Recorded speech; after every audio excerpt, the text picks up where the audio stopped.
Yes.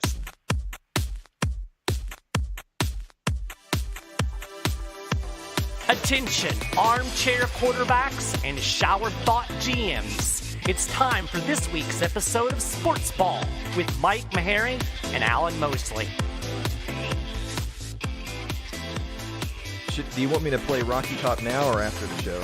I prefer you never play that horrible song ever. It's a great song. It's one of the best in college football. What are you talking about? Every time we drive through Tennessee, we go, Rocky Top, ding, ding, ding, ding, ding. Whatever. You know that the black unis were pretty dope. They were. I will concede that point. What is it with all the teams having Halloween-esque colors this past week? Like you mentioned, the Browns and the Bengals were on Monday night. I have a weird feeling that game was specifically scheduled because they looked like Halloween. It might be. Guys, welcome back for another episode of SportsBall. I am your host, Alan Mosley, joined as always by my friend and Tampa Bay sports superfan, Mike Meharry. Mike, how are you doing? I'm pretty good. How are you? I'm doing okay. And as always, we're going to start off the show with some shit announcers say. Constantly spanking him. It's coming all you want, but watch, Fred Warner, here's the twist. Big, big, big twist. You know it's coming. We've pointed out a few times. It's just really hard. Constantly spanking him. Comes off to the sideline and sticks his tongue out, and he said, hit the thumb. Constantly spanking him. I haven't worn underwear since I was 10 years old. And especially with somebody coming right in his face. I think both guys were tugging on each other. Constantly spanking him. And Russ starts cooking. That goes to a touchdown pass.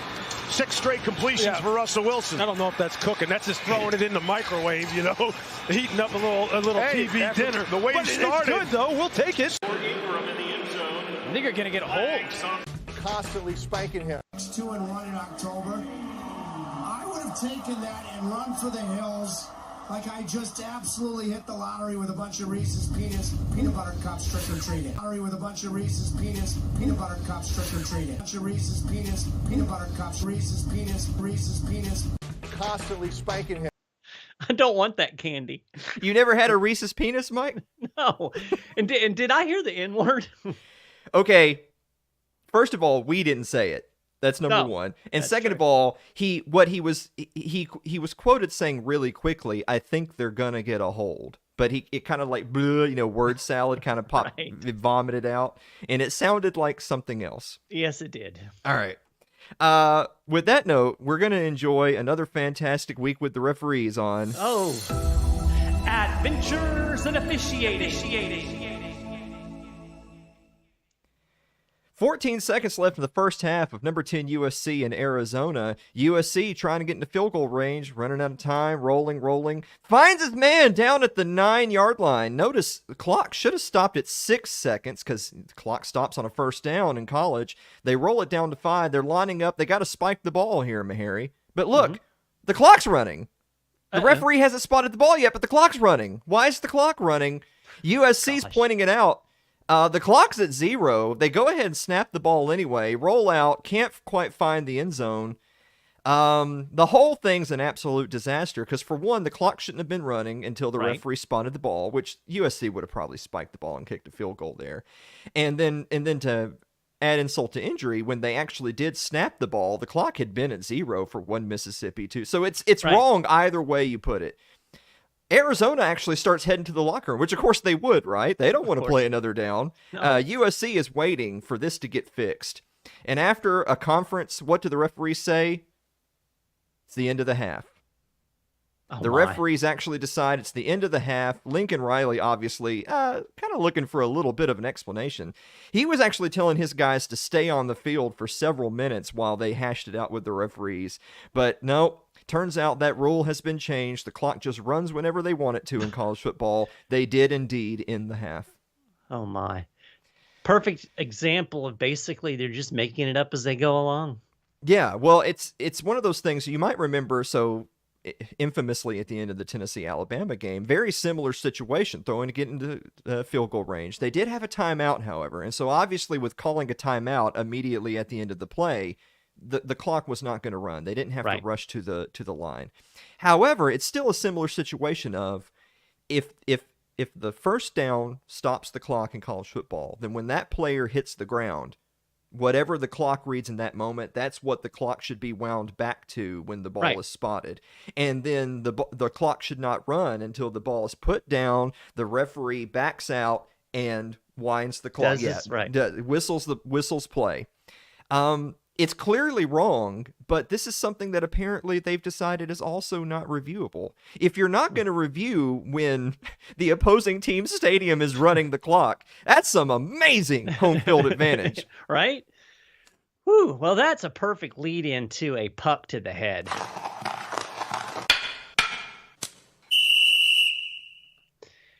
This puck's going to hurt because Carolina Panthers receiver DJ Moore isn't wearing his helmet.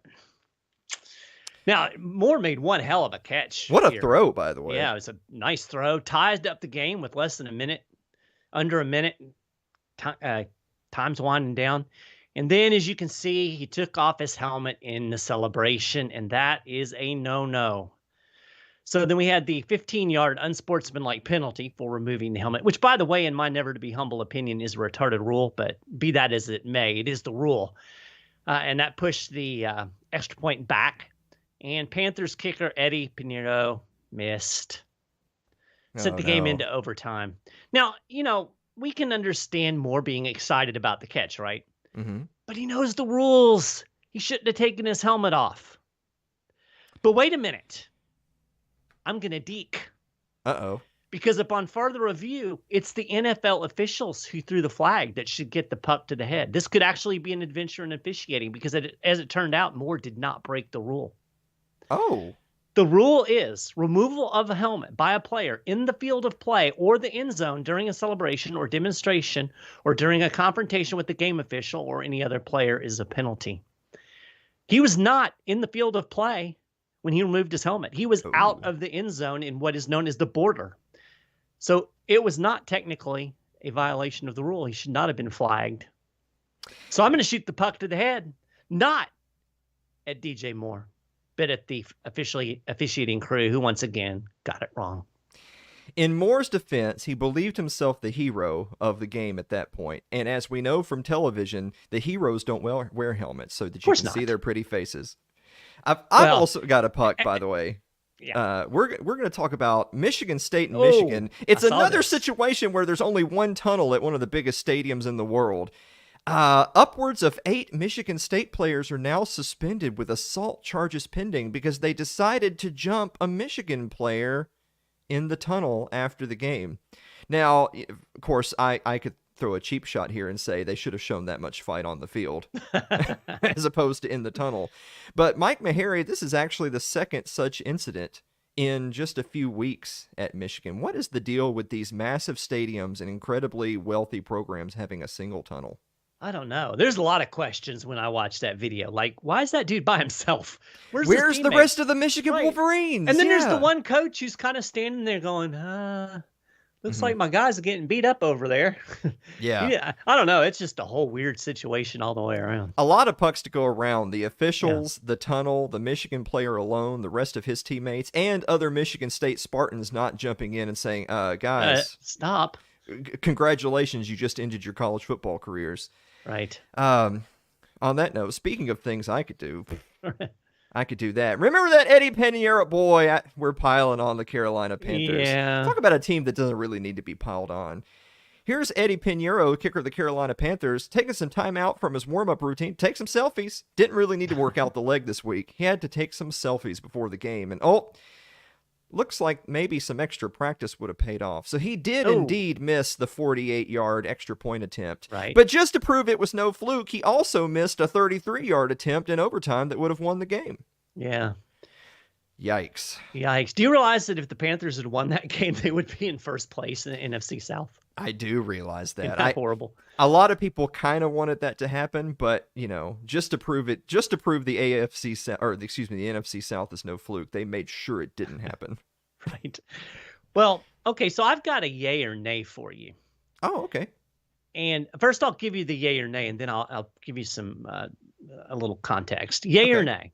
Should a player who is a superstar, obviously one of the best players that would be on the field, should they be benched for showing lack of effort on, say, a play or two? Now, context, and I think we have a clip of this. All right. We've got 3rd and 9. 3rd and 9. 10-10 Warren game. Sapp here talking. There's 5 Devin plays White. in a football game that will decide a football game. Tony Dungy used to say. I hate to talk over I want y'all Sapp to watch because his this. commentary is so riveting. But better in yet, a nutshell, I want you to watch White's the loafing effort here. of the captain right here, number 45. Yeah, And he's then kind of another hanging out. discipline of 54, just run through it. Just run through it. Nope. You know, Sapp's pretty good 27, at this. contain the ball. The longest play Yeah, in the NFL. it's almost like he did sideline. this for a living. Yeah. Boom. Lock your safety. Now we got a hat for a hat and a 1st down. I want you to watch the captain. Now, here's where you really see White. You see his defensive linemen that show were up lined up with on the your other side of defense him, on just Monday running morning past him. with this type of Yeah. He's jogging, hanging out. Yeah, there's number 9 that I came all the actually way will see across off the other your side of the chest. field. Right, running past exactly. him. He ends up being the one cutting off the kidding me runner, right actually. What is that? So What is that? Sapp said that he should have the C yanked from his sweater, and his teammates, of course, have got his back. He was asked by a reporter actually the other day if he wanted to talk about it, and Devin's response was, "No, I'm good," which is debatable. But that brings us to the bigger question. If you see an effort like that, obviously they're breaking this down in the film room. The rest of the guys have got to be saying, "Dude, what the?"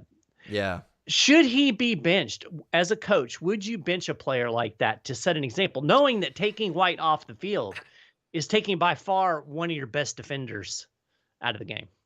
So I've actually waffled back and forth on this one, Meharry. This is a good question because on the one hand, you and I have had this conversation a number of times, which is you should be putting your team in the best position to win, playing your best players and trying to win for 60 minutes. Even if the score's 100-0, you should always be giving, because this is professional football. Right. You're getting paid to do this. Yes, exactly so. And by the way, a lot of people's contracts hinge on these things, hinge on the tackles, hinge on the stats, coordinators, coaches. Every play matters. And so part of me thinks that, but if he's a star defensive player and he's a captain, and you don't become a captain just for showing up on time, right? You have to put in a little bit more effort. Part of me thinks maybe you give him the benefit of the doubt, right? Like he didn't get to where he is by being a serial offender of these types of issues, and so maybe you give him the benefit of the doubt. Right. And Bowles, that was kind of how Bowles played it when asked about it. He said, he did kind of waffle a bit. He said a little bit of a lack of effort, but he was also gassed. So, and that's possible. But then you have to ask the question, if you're a 27-year-old NFL player, why are you gassed? But well, let me, on the other side of that coin, let me hit you with this analogy. We're just a few days away from the 2022 midterms. I know. I hate to get political on you, but I'm going somewhere with this. All right, here we go. And there's a lot of people that have the attitude of, even if the candidate for my team sucks, I got to vote for him because I can't let the other team's guy win. Yeah. And I get why people think that. But let me share a little bit of wisdom with you here, and it's the concept of short-term losses in exchange for long-term gains. Right. And in the political sense, it's that maybe the short-term loss is you don't vote for a terrible candidate just because they're on your team. But it's because you're sending a message to your team that they need to run better candidates. And so maybe that means your team loses this time, but maybe your team will win forevermore because they're going to run better candidates. Right. And in the sense of bringing this back to your question for Devin White and for football, is that maybe you do hold everybody accountable no matter how much they get paid or what level of stardom they have, because you're sending the message long-term that we have a culture of winning. And for this program, we have a culture of effort and everyone giving 100%, because if you don't, it's not just a slap in the face, it's a slap in the face of your teammates, to the rest of your team, to the guys that were running past him trying to make a play. So I actually kind of lean towards not necessarily make an example of, maybe that's too harsh of lingo, but you do address it, and you address it publicly because you want to be winners from here on out, not just that night. Yeah. Well, and as I'm sitting here thinking about what you're saying, I think it's also incumbent upon a coach to set that standard from the get-go. Mm-hmm. You know, don't wait until you have a problem to address that problem. In other words, training camp, you set that standard that if you're not giving 100% effort, you are going to be benched. Then there's no surprise. I mean, that's the expectation. Whereas if, you kind of let it go, and then all of a sudden you see something and you get mad and then it becomes arbitrary. I think it's important to create that foundation from the very beginning that we expect 100% effort. We're going to enforce it no matter what, no matter who you are, no matter what your position is, no matter whether you're the first string, second string, third string. Sure. That's how we're running this program. I don't know that Bowles did that, and again, we don't know the internals. We don't know what was said off the field, what, if any, discipline would be handed out. And maybe the best move isn't benching. Maybe there's something, I don't know, maybe you make the dude do push-ups or something. Yeah. I don't know. But I do think it needs to be addressed because you have a responsibility to your team to be the best. And I think it's up to the coaches to uphold that standard. Well, if I've said it once, I've said it 100 times. There's a reason why the teams that tend to be successful tend to be consistently successful for over multiple generations, and the teams that tend to be not successful tend to be not successful for many, many years. And it's culture. It's culture. Right. Yeah. Guys, with that said, we're going to be back after the break to talk about the initial college football playoff rankings right after this commercial break. Don't go away.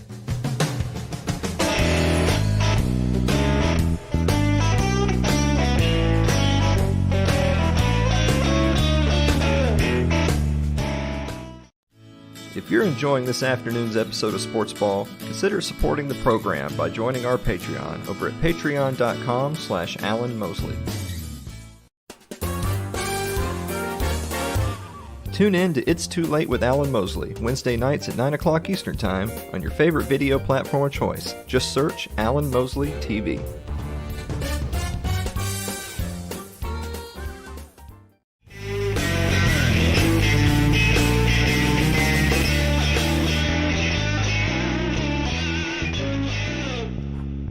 Absolutely brutalized in that clip. I like the way he kind of just went. Yeah, right. So we are back from the break to talk about the initial college football playoff rankings of the season. Now, Mike, you and I discussed weeks ago on this very show that I don't think now that we have college football playoff rankings, and those are really the only rankings that matter, all the rankings from week 1 on, they're just irrelevant. Like, why even bother having the teams ranked in the preseason when you don't know what team's going to show up and what's not? And frankly, those ranks absolutely don't matter until this week. But the rankings that do matter are right here. College football playoff rankings for November 1st. Oh my God. Look at that team in number 1. It's the Tennessee Volunteers. Now, the early conversation was, would Tennessee get number 1 based on their resume and all those ranked wins to start the season? Or would it go to a team like Georgia or Ohio State from having been ranked higher in the AP or coaches poll earlier in the year? Well, boy, the defending champs Georgia didn't even get ranked 1st or 2nd. They actually dropped to 3rd. Yeah. Mike Maharrey, we don't have a number 1 versus number 2 matchup anymore this weekend because Georgia fell out of the top 2. Followed, of course, Ohio State, Georgia, and then Clemson, the undefeated ACC team. Yes. And then Michigan, Alabama, TCU wrapping out 5th, 6th, and then 7th, the first teams out. So we're going to kind of start there. Mike, we'll kind of go back and forth here. What do you think are the rankings that the committee got right? Well, I think the top 3, and I could quibble with the ordering of Ohio State, Tennessee, Georgia, but I think the top 3 are absolutely the top 3. Quite frankly, I'm very comfortable with Tennessee being number 1 just by looking at their body of work, the teams that they've beaten, the way that they've beaten those teams, and just their overall resume. You look, they absolutely just took apart a Kentucky team that's arguably a top 30 team. So really strong football team here. And of course, we'll get to see this weekend the matchup between Georgia and Tennessee. So in the big scheme of things, I don't know that it really matters. So I like the top 3. Clemson, that really sums up my view of Clemson. Yeah. I mean, they're undefeated. They've won the games that they're supposed to win. I'm just not sold on the ACC, and I think you could make an argument for Michigan being in that 4th spot. Obviously, TCU unbeaten. You could make an argument for TCU being up in that position. So I'm a little bit uncomfortable with the number 4, but given the fact we're talking first rankings here, some of this stuff is naturally going to play out. The Tennessee Georgia debate, we'll get to see that on the field. At some point we might get to see Alabama match up with one of those two teams in the SEC championships. So I think a lot of it'll play out. As Coach Heupel said, because they're trying to give all the pats on the back of, oh, you've had a good season, as if the season ended today. What do you think about that number 1 ranking? And he said no one ever remembers who was ranked first at the start of the rankings. They remember who was ranked first at the end of the rankings, which is absolutely true. A few of the observations I have is that, so I homerism aside, I do think Tennessee belongs at number 1. Yeah. As a quick thing, there's a lot of drama from the jockeying of these positions, but we also know that a lot of that, not necessarily all, but a lot of that drama is going to take care of itself. Of course, Georgia and Tennessee play. Although the drama for next week will be, if that ends up being a close game, no matter who wins, will they actually both stay near the top? Because, I mean, how bad can losing to a top-ranked team really be? Ohio State probably belongs there, but we also know Ohio State and Michigan will play. Right. So we know that that's another situation that'll resolve itself. Right. So Michigan homers were upset that they were outside of the top 4 behind Clemson. And I understand wanting to rank Michigan ahead of Clemson. But the good thing for Michigan is that they can silence all doubters by winning one game at the end of the regular season. They control their destiny, as the saying goes. Now, compare that to TCU. Now, TCU is another undefeated major conference leader right now who, I mean, for my money, probably will finish the season unbeaten and win the Big 12. The problem is that when you're starting the rankings all the way down at 7, if nothing but the favorites win the rest of the way, and it's relatively close games, Clemson remains undefeated, one of the Big Tens remain undefeated, TCU is currently in the pole position of teams that can finish undefeated and not make the playoffs. Yeah. So I can imagine Horned Frog fans are pretty upset at the initial rankings. Yeah. A couple more little highlights, and I'll pitch it back over to you. So I agree with you. I don't think Clemson's for real. Clemson's already had like 3 or 4 nail biters this season, including a nail biter against a Wake Forest team that comes in at 21, but also just got destroyed by Louisville. By Louisville. Yeah, so the ACC, I don't think anyone thinks the ACC passes the smell test compared to the SEC or Big Ten, and probably not even compared to the Big 12. As far as the Pac-12, a conference neither of us have mentioned so far, you've got a few entrants, Oregon at 8, USC at 9, Utah at 14th. But the fact of the matter is A, they've all beaten each other up. And B, if Oregon is the class of that conference, we already saw what happens when they play one of those teams in the top 4. Right. They get absolutely, utterly embarrassed on national television. One last thing I will say before I turn it over to you, LSU at number 10. Now, I've mentioned some teams that I think that they belong where they belong. Here's a couple I think they don't belong. LSU at number 10 does not belong in the top 10. This is a team that already has a couple of losses. They lost their home opener to a Florida State team that is conspicuously absent from that top 25 because they're not that good. But they also, their second loss was at home to Tennessee. Now, and if you're thinking, well, losing at home to the number 1 team can't be all that bad. Well, so, okay, so first of all, A, no one was sitting here talking about Tennessee being the best team in the country just a few weeks ago. No. And 2, LSU didn't just lose. They got blown out. It was like a 40-point romp. I don't think any team can play any other team anywhere, lose by that many points, and consider themselves a top 10 team. And finally, the current group of 5 representative with the highest ranking is Tulane. Tulane, the Green Wave, up there at 19th. They still have games against Cincinnati and UCF. If they take care of business, they will get a good bowl game, so hats off to them. But I want you to point out the difference between Tulane at 19th and Kansas State at 13th. Kansas State's another team that already has 2 losses, but they're ranked at 13th. Kansas State is ranked 6 spots ahead of Tulane, despite one of their losses being to Tulane. Yeah. That's a head scratcher. Yeah. Yeah, there's a couple other things that stand out to me. It seems like the ACC is getting a lot of love here. You've got North Carolina at 17, you've got Wake at 21, you got NC State right behind them. I don't, if you start thinking about the better teams, those don't stick out to me. Seems like and you mentioned this before we went on the show. Maybe this is just kind of a way to prop up Clemson. Yes, I agree. Yeah. I think that's a way to prop up Clemson in the same way that LSU at 10 means that Alabama gets to have a, quote, top 10 matchup this weekend. Right. Yeah. Right. Oklahoma State at 18. Oklahoma State just got walloped this weekend. Yes, they did. There's nothing in that performance and really anything. When we were doing our picks last week, I said, I'm going to keep riding the Cowboys. I'm off that horse. And so, I don't know. 18. And then, of course, it just disturbs me to see UCF anywhere near any ranking just because I hate them. I know you do, and I knew you would say that. I do want to take one quick segue here before we move on.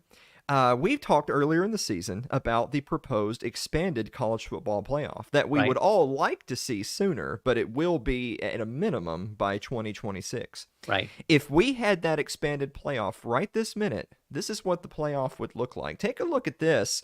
You would have effectively play-in games between a 12th ranked Tulane. There's Tulane as the Group of 5 representative. They'd be facing off against Michigan right now. Of course, Michigan fans again upset they didn't make the top 4 and they didn't get a bye. Right. But their reward is they're starting off with Tulane. You know what? If you did belong in the top 4, you'd beat Tulane, wouldn't you? Yeah, I would think. Yeah. On the other side, you have the 9 and 8. So the Pac-12 reps would basically, one would eliminate the other. Yeah. On the other side, you'd have LSU and TCU. Now, again, I don't think LSU belongs, but again, if you're a TCU fan and that's a Big 12 champion and you believe that they got shafted by that low of a ranking, then you beat a team that doesn't belong. And of course, at the bottom, you actually would have a rematch between Alabama and Ole Miss. Yeah. And generally speaking, people don't like to see rematches in the postseason, but I actually don't hate that one for the simple fact that it would be one SEC team eliminating another. So for the people that are worried that the entire top would be littered by SEC teams, at least one less would be there then. Yeah. And then the winners of those games, winner of USC, Oregon has to take on number 1 ranked Tennessee. I think that'd be a fun game. Yeah. The points abound. Clemson would then take on most likely Michigan, but the winner of Michigan and Tulane. So they would have a chance again to make a statement.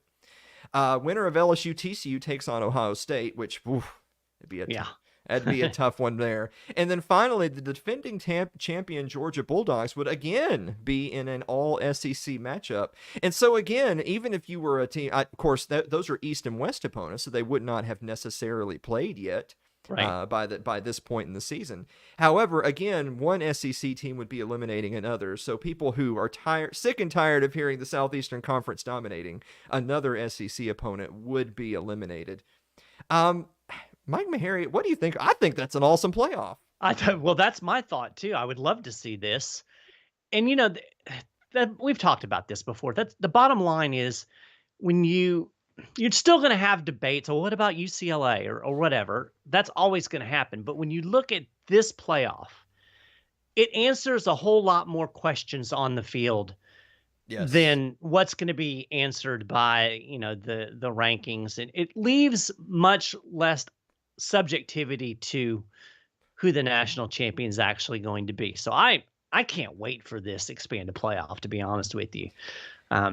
I mean, I guess it gives us something to talk about, right? We can bitch about the rankings, but I would much rather see this stuff played out on the field. So, exactly. The point is that in a scenario where we have this type of a playoff, no one gets left out, right? You got a mid-major in there.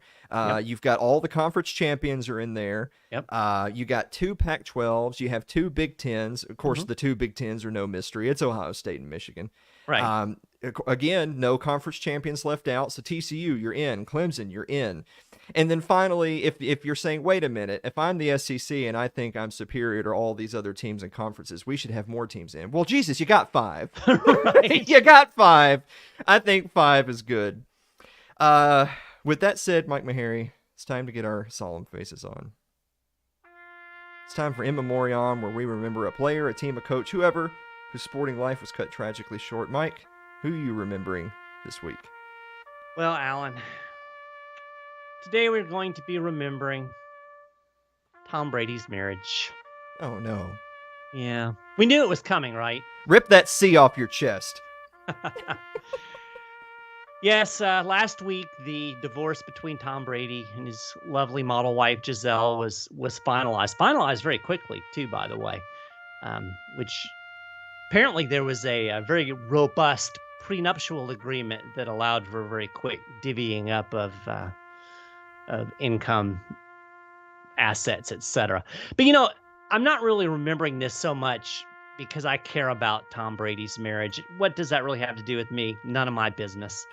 And, you know, we'll leave that to TMZ to speculate on all of the ins and outs of the divorce. But the thing that's interesting to me is how is this impacting Tom Brady's play on the field? And I think that having gone through a divorce, it has to be impacting his play on the field. No matter who you are, no matter how well you can compartmentalize, divorce is stressful. It's emotional. And I think we've seen that. You know, Brady's always been pretty wear his feelings on his sleeve, but you can really see how quickly he becomes frustrated on the field. Just that kind of uncharacteristic, very quick to turn negative. And I think this has had a big impact on his football. And so it'll be interesting to see if that kind of smooths out now that this is behind him. But anyway, yeah. Mike, kind of a sad day. I'm remembering Brian Harsin, who was just fired as head coach of the Auburn Tigers. Didn't even make it 2 full seasons. Fired because they couldn't win enough games. Let's be honest. That's the real reason he was fired. But for people that forget, this wasn't the first controversy that he weathered in his very short tenure, if you want to call that lady on the right a controversy. That was the first controversy that he weathered. Man, he obviously knows something we don't, by the way, looking at the women in his life. But you're not supposed to have women in your life. You're supposed to have a woman in your life, Mike Maharrey. So Brian Harsin is out at Auburn. All right, time for the picks. We're going to run through these really quick. Starting in college football, you can tell that my graphic is old because this is not 2 versus 1. This is 1 versus 3. The number 1 Tennessee Volunteers going on the road. Mike, they're 9-point underdogs as the number 1 team in the country at the number 3 Georgia Bulldogs. What do you think?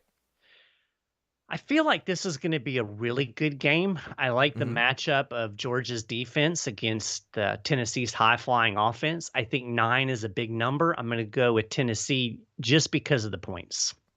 Yeah, I think that Tennessee loses their undefeated season this week. I genuinely do. Of course, I've thought that like four or five times already this year. They're gonna win by 40.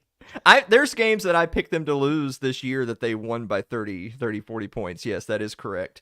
With that said, I actually do go with Tennessee here on the spread. 9 points is a lot for a team that has scored like a billion points a game. Yeah. As a quick aside for this game, look, Georgia has every reason to be hyped going into this game and think that they should be number 1 in next week's rankings. They are the undefeated champions, and they haven't lost a game. With that said, this is one of these games where it's the opposites. Instead of looking at Tennessee's offense and Georgia's defense, let's look at Georgia's offense and Tennessee's defense.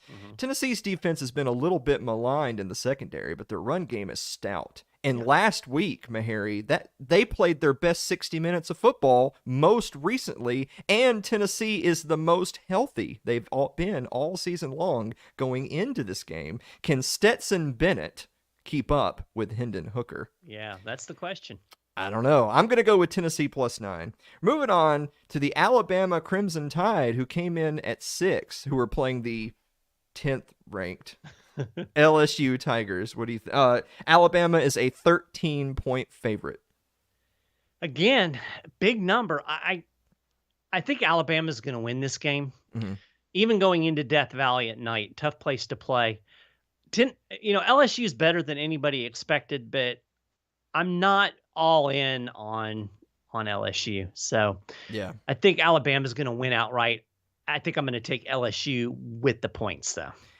So I'm actually going to take Alabama to cover. At last week's game, LSU victory over Ole Miss was huge. Big win. Really blew out an undefeated team at the time. But I think that's going to end up being more an indictment on Ole Miss not being for real with a easy opening schedule than it will be for LSU. Look, Alabama and Tennessee, we know for a fact, are two very closely matched teams. And Alabama is going to be on the warpath right now to try to reclaim their season's expectations. They've got to win these games to get to the title game to move into the playoffs. They cannot afford to drop another. Tennessee blew these guys out, murdered them. It was like 40-13. I think Alabama does something very similar. I think Alabama wins by 24 or more. Moving on to the NFL, the Tennessee Titans are 12.5-point underdogs to the Kansas City Chiefs. Now, I know the Chiefs are playing at home, and I know the Titans, you want to talk about a team that doesn't pass the smell test. Jesus, the Tennessee Titans. With that said, the Tennessee Titans last week, without Tannehill at quarterback, Malik Willis only barely being able to run the offense, but Derrick Henry goes over 200 yards. He's right back in the conversation of being the best running back in the NFL. I don't know. What do you think? Again, I keep seeing these big spreads, and it's the Allen rule. You got to beware of the big spreads, especially in the NFL. You rarely see big blowouts like that. And for whatever faults Tennessee has, they do have Derrick Henry. They do have the ability to control the ball. That means that you're going to potentially keep Mahomes and his crew off of the field. I just think that's too big a number, and I don't think Kansas City is going to cover that spread. They might win the game, but I think it's going to be closer than that. The NFL is tricky because, for one, the reason why you don't see spreads that big is because every team playing is a professional football team. It's not. Right. It's not like the Sisters of the Poor versus the New York Giants, right? These are professional football teams. With that said, what Tennessee team are we going to see? Are we going to see the team that lost by 40 to the Buffalo Bills, or are we going to see the team that hasn't lost since then? Right. We don't know. I do think that spread's too big. Now, Tennessee is a team, you think of Jonathan Taylor for the Indianapolis Colts, running with a so-so game manager quarterback at the time in Matt Ryan. Indianapolis and Tennessee are very similar teams. Indianapolis beat the Chiefs. Yeah. They didn't just keep it close. They beat them. I think that this is not a great matchup for the Chiefs. I don't think it ever really has been. And while I think the Chiefs will win, I don't think they cover 12.5. Yeah. Finally, for NFL, what is this? Sunday Night Football. The Baltimore Ravens, who are 3-point favorites on the road against the New Orleans Saints. I think I'm going to go Ravens on this one. This is more of a reasonable spread. Because basically you're calling it a toss-up. New Orleans is struggling. They don't really know who their quarterback is. They don't know. They just know it's not Jameis Winston. Right. Fair enough. And I don't know. I'm going with Baltimore. So remember when I said that every single week I expect this will be the week that Baltimore finally turns it around and establishes themselves as a good team? Right. They almost still failed to do that by almost letting the Browns come back and win last week. But I swear to God, I'm going to be like you were with Oklahoma State. I'm riding the Baltimore Ravens until they have their 40-point loss, and I just write them off. So I'm going with the Ravens -3. We're moving on to some hockey news. NHL, Mike Maharrey, the Carolina Hurricanes taking on your Tampa Bay Lightning. Yes. This is a good matchup, good early season matchup. This is a team that the Lightning doesn't match up real well with. Carolina likes to play defense. They're very comfortable in tight games. And the Lightning, they won Tuesday night in Ottawa, but it was like the ugliest win I've ever seen in an NHL game. The Lightning making a lot of mistakes. I feel like that at this point in the season, the Hurricanes are going to take advantage of those mistakes and then clamp down on defense. So I'm going to take the Canes in this one. I hate to say. What I thought was really interesting is it's early in the season. Carolina's only 6-2-1, but they're 4-1-1 on the road because they've barely been home for the entire opening of the season, so I kind of feel bad for them. But B, they've proven to be a very good road team. Mm-hmm. And that goes back to the way they play the game. Defensive teams, they can weather those offensive pushes that you typically get in the early part of a home game, and they're really good at locking it down. It's a really good team. I mean, this is a team that I would not be surprised to see make a deep run in the playoffs. I'm going to go Carolina just to spite you. Well, I went Carolina too, so I'm not sure what the spite is, but okay. You're the worst Tampa Bay superfan ever. All right. Finally, we're ending with the Boston Bruin, Andrew Avery's very own Boston Bruins, who are 8-1. Yeah. In their first 9. Going on the road to play the New York Rangers, a trendy pick this year. What do you think? I think the Bruins are playing a little bit above themselves right now. I think they'll come back to earth a little bit. Nevertheless, good solid team. Still one of the best top lines in hockey. The Rangers are built a lot like the Lightning. They play good defense, and they rely a lot on Shesterkin, who is arguably at least the second best goalie in the NHL behind Andrei Vasilevsky. So at home, I'm going to take the Rangers and Shesterkin to quiet down the Boston offense and pull out the win at the Garden. Just because you describe them as playing above themselves and coming back down to earth, that must mean that I am a Boston Bruin. So I'm going to go with Boston Bruins to win on the road. Mike, do you have a final thought? Final thought, baseball had a no-hitter last night in the World Series. Houston Astros, combined no-hitter. This is what I find interesting. Only the third no-hitter in World Series history. Which you would think there'd be more than that. As many World Series games as there have been. But huge to get one, but also they needed one because they were close to having a series get away from them. I know. I'm surprised. I'm surprised that the Phillies are playing as well as they are.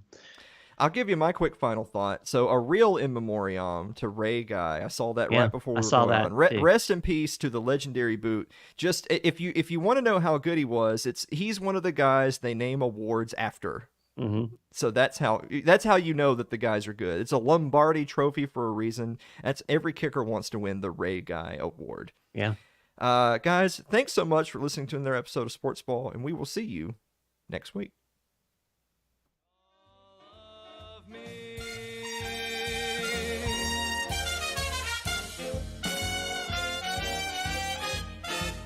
You have been listening to Sports Ball with Mike Maharrey and Alan Mosley.